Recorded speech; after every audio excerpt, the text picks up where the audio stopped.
અયોધ્યામાં રામ મંદિર બનતાની સાથે જ સૂર્યવંશી ઠાકુરોએ 500 વર્ષ બાદ પાઘડી પહેરી.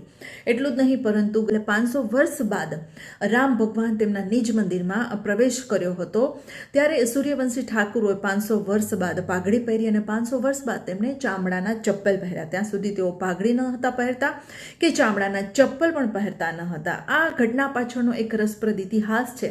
તમને જણાવી દઈએ કે 1528માં મુઘલ બાદશાહ બાબરનો સેનાપતિ મીર બાકી અયોધ્યામાં મસ્જિદ બનાવી રહ્યો હતો. આ માટે તેને રામકોટ એટલે કે રામનો કિલ્લો પસંદ કર્યો. અહીં પહેલાથી જ ભગવાન રામનું મંદિર હતું, જેને મીર બાકીએ તોડી પાડ્યું હતું. સરાસીમાં ગામના ઠાકુર ગજરાજસિંહે 90,000 ક્ષત્રિયોને ભેગા કર્યા અને 10 દિવસ સુધી મીર બાકી સામે લડ્યા. 80,000 સૂર્યવંશીઓ માર્યા ગયા. આ યુદ્ધમાં ઠાકુરોનો પરાજય થયો હતો. જ્યારે ઠાકુર ગજરાજસિંહ યુદ્ધ હારીને પોતાના ગામ પાછા ફર્યા તો મહિલાઓએ તેમનું અપમાન કર્યું. સૂર્યવંશીઓનું ગૌરવ ગણાતી પાઘડી તરફ આ મહિલાઓએ ઇશારો કર્યો અને કહ્યું કે જ્યારે તમે લોકો મંદિરને બચાવી શક્યા ન હતા તો પાઘડી પહેરવાનો કોઈ ફાયદો નથી, તેને ઉતારીને ફેંકી દો. ત્યારબાદ ઠાકુરોએ શપથ લીધા કે જ્યાં સુધી રામલલ્લાનું મંદિર બનશે નહીં ત્યાં સુધી તેઓ પાઘડી પહેરશે નહીં, માથું ઢાંકશે નહીં.